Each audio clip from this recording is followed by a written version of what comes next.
Hello everyone, so in this video, we're going to be comparing LangChain versus LlamaIndex. If you don't know what LangChain is, it is basically a framework for building applications powered by large language models, or LLMs. It specializes in chaining components like prompts, memory, agents, and tools to support complex workflows. Now let's head on over to LlamaIndex. If you don't know what this is, it is formerly named as GPT Index. It connects LLMs, or large language models, to external data sources, focusing on efficient indexing and retrieval of unstructured or structured data for question answering and summarization tasks. Now let's go over their pros and cons. So for LangChain, the pros of LangChain is that it is a powerful tool, chaining and agent support.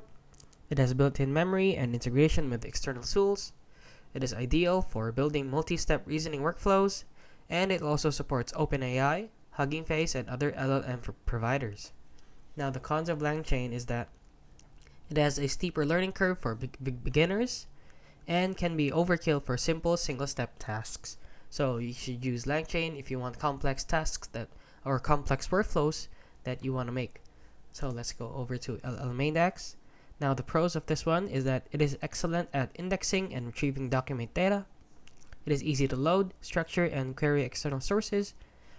It also supports multi-index types like vector, graph, and list, and it integrates smoothly with LangChain and other tools. So LlamaIndex integrates smoothly with LangChain. Now, the cons of LlamaIndex is that it is limited in functionality for complex decision making, and it is not built for chaining or orchestrating actions. So, which one is right for you?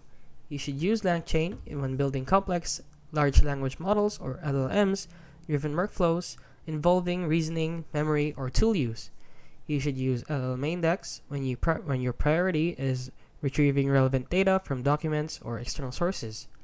So for the best results, use both together. So LlamaIndex for structured data and LangChain for orchestration and logic. And that is it. That is the difference or the comparison between LangChain and LlamaIndex. So if you found this video helpful, please consider liking and subscribing.